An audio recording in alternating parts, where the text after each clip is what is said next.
అందరికీ నమస్కారం. మీరు వినబోతున్న కథ అంతిమం. రచించిన వారు విజయ గారు. మూడవ కొడుకు మనోహర్ టెక్సాస్ నుంచి ప్రస్తుతం కంపెనీ తరపున జర్మనీ టూర్లో ఉన్నాడు. తనే టీం లీడర్. టూర్ క్యాన్సిల్ చేసుకోవడానికి కంపెనీ ఒప్పుకోదు. వచ్చే నెలలో అన్నయ్యతో కలిసి ఇండియా రావడానికి ప్రయత్నిస్తానని, తండ్రి క్రిమేషన్ తప్పక వీడియో తీయించమని సలహా ఇచ్చాడు. కృష్ణమూర్తి కాలం చేశాడు. రాత్రి ఎప్పుడో నిద్రలోనే ప్రాణం పోయింది. అతగాడు పడుకున్న మంచానికి 3 అడుగుల దూరంలో నిద్రపోయిన అతని భార్య మహాలక్ష్మికి తెలీదు. 3 అంతస్తుల మేడ, 3వ అంతస్తులో మంచం మీద కృష్ణమూర్తి శవం. రాత్రి ఎన్ని గంటలకు ప్రాణం పోయిందో. ఇప్పుడు ఉదయం 10 గంటలు. ఇంతవరకు శవాన్ని ముట్టుకున్న వాళ్ళు లేరు. కదిపి కిందకి దించిన వాళ్ళు లేరు. అరగంట క్రితం ఎవరో ఫోన్ చేస్తే హడావుడిగా వచ్చాను.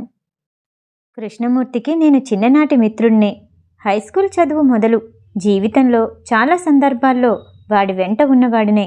ఎందుకో వాడు పోయినందుకు బాధగా, కనీసం సానుభూతిగా వాడి మొహంలోకి చూడలేకపోతున్నాను. ఒక్క కన్నీటి బొట్టు రాల్చలేకపోతున్నాను. ఎలా జరిగిందమ్మా? మనసులో ఘర్షణనుచుకుంటూ మహాలక్ష్మిని అడిగాను. ఏమో అన్నయ్య గారు, రాత్రి చాలాసేపు టీవీ చూశారు. పాలు కాచి తాగమని గ్లాసు ముందు పెట్టాను. పాలతో పాటు టాబ్లెట్ వేసుకోమని మరీ చెప్పి నేను నిద్ర కొరిగాను. ఆయనెప్పుడు నిద్రపోయారో నాకు తెలీదు. రాత్రి మళ్ళీ నన్ను పిలిచినట్టు లేదు. తెల్లవారి మెలకువ వచ్చి చూస్తే పాలు టాబ్లెట్టు అలాగే ఉన్నాయి. ఆయన పడుకున్న తీరు నాకు అనుమానం వచ్చింది. కదిపి చూస్తే ఏముంది? మహాలక్ష్మి వెక్కి వెక్కి ఏడుస్తుంది. 3 కొడుకుల కోసం 3 అంతస్తుల మేడ కట్టించాడు. 3 కొడుకులు ఒకరి తర్వాత ఒకరు అమెరికా ఎగిరిపోయారు.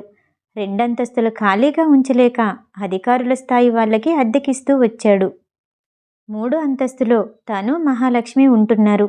2 అంతస్తుల్లో అద్దెకున్న వాళ్ళు కూడా ఇప్పటి వరకు ఎవరూ తొంగి చూసినట్లు లేదు. వాళ్ళకైనా విషయం తెలిసిందో లేదో. కృష్ణమూర్తి ఉద్యోగ విరమణ చేసి సంవత్సరం కూడా తిరగలేదు. నీటిపారుదల శాఖలో ఉన్నత ఉద్యోగం, మంది మార్బలం, అధికారం, మురుగునీరులా పోగయ్యే సంపాదన, కాంట్రాక్టర్లు సమర్పించే భారీ ముడుపులు. కృష్ణమూర్తి అంటే కింద స్థాయి ఉద్యోగులకందరికీ హడల్. ఎవరు ఎదురు చెప్పినా, పెదవి విప్పినా దాఖలాలు లేవు. అవును, ఆఫీస్ వాళ్ళు కూడా ఎవరూ రాలేదు. తెలిసిన వాళ్ళు రారేమో. వాళ్ళందరికీ కడుపు మంట. అతనికి దాహం ఎక్కువ. కింద వాళ్ళకు కూడా వాటాలు సరిగ్గా అందనిచ్చేవాడు కాదని చెప్పుకునేవారు. ఏమైతేనేం అధికార బలంతో బోలెడు డబ్బు, బంగారం సంపాదించాడు. 5-6 ఫ్లాట్లు కొని అద్దెకిచ్చాడు. వేరే ఊళ్ళల్లో బినామీ భూములున్నాయి.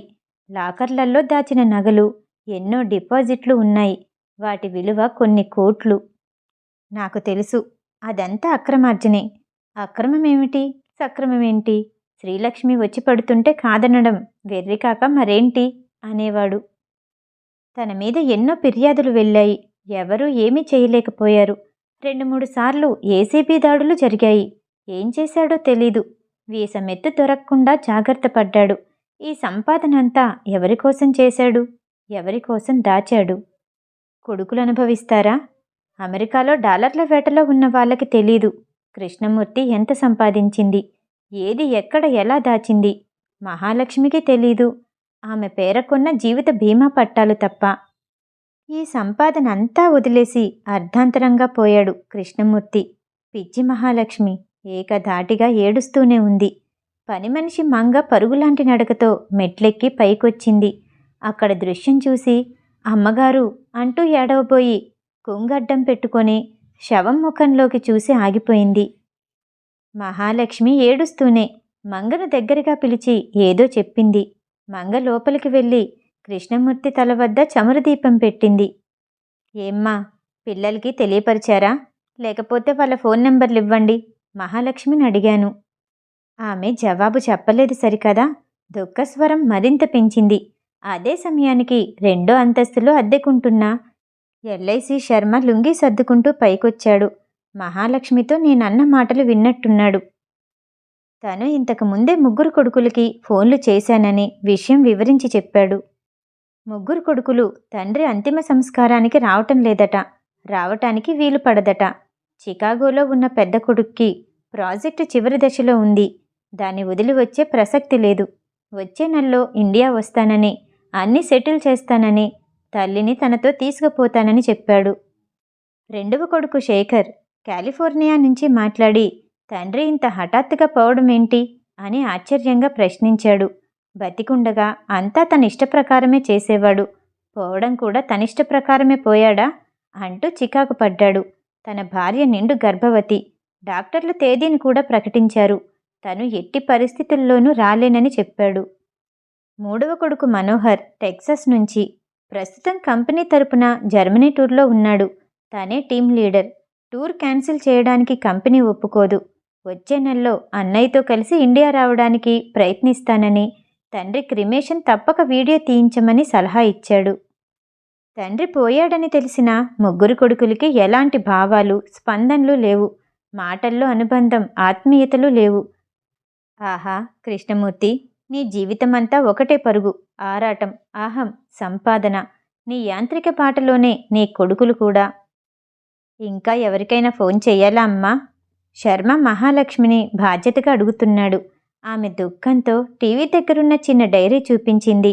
డైరీ పేజీలు తిప్పుతూ నెంబర్లను మహాలక్ష్మికి చూపిస్తున్నాడు శర్మ.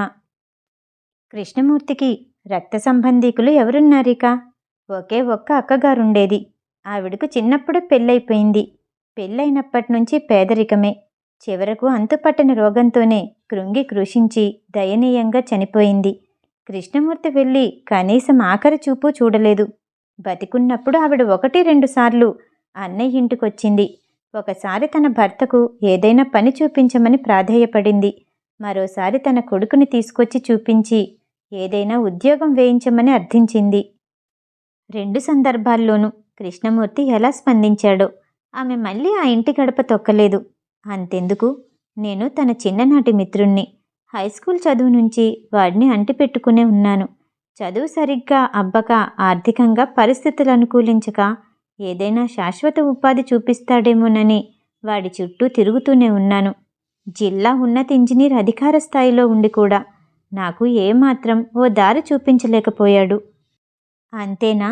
నా భార్యకు అనారోగ్యంతో ప్రాణం మీదకొస్తే గుండాపరేషన్ కోసం 2 లక్షలు అప్పివ్వమని ప్రాధేయపడితే ఇంటి కాగితాలు దగ్గరుంచుకొని 50,000 చేతిలో పెట్టాడు. నీ ఇల్లు అంతకంటే విలువ చేయదులేరా అన్నాడు. వేరే ప్రయత్నాలు చేసుకుంటూ ఉండగానే నా భార్య నిద్రలోనే కన్ను మూసింది. ఏం పట్టుకుపోయాడు? పిసినిగుట్టు వెధవ, దౌర్భాగ్యుడు, డబ్బు పిశాచి. ఏమ్మా, ఇంకా వచ్చేవాళ్ళెవరైనా ఉన్నారా? అపరాహ్నం వేలవుతుంది. ఇప్పుడు కృష్ణమూర్తి గారికి సంస్కారం చేసేవాళ్ళెవరు? ఎవరూ లేరు కదా. ఒకటే మార్గం. ఆ కైలాస్ మిషన్ వాళ్ళకి ఫోన్ చేస్తే అన్ని బాధ్యతలు వాళ్లే చూసుకుంటారు. ప్రత్యేక వాహనం, ఫ్రీజర్ బాక్స్ ఉన్నాయి. కాకపోతే మనం ఎంతో కొంత డబ్బు చెల్లించాలి. ఎల్ఐసి శర్మగారు మహాలక్ష్మికి సలహా చెప్తున్నాడు. మహాలక్ష్మి దుఃఖోద్వేగంతో మౌనంగా ఏడుస్తుంది. ఆ కైలాస మిషన్ వాళ్ళకి ఎలక్ట్రిక్ క్రిమేషన్ కూడా ఉంది.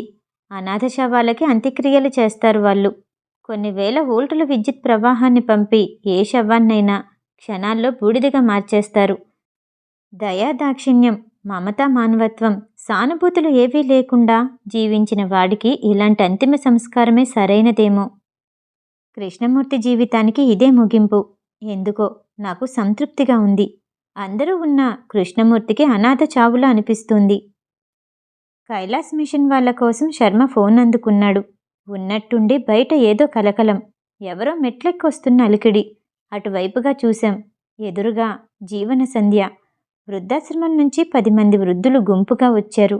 వాళ్ళంతా భజన చేస్తూ, భజగోవిందం సంకీర్తనలు పాడుతూ కృష్ణమూర్తి శవం చుట్టూ చేరి ప్రదక్షిణలు చేస్తున్నారు. పాదాలకు మోకరిల్లి ప్రార్థనలు చేస్తున్నారు. వీళ్ళంతా చేసేది ప్రార్థనలేనా? అంత్యక్రియల కార్యక్రమం కూడా నిర్వహిస్తారా?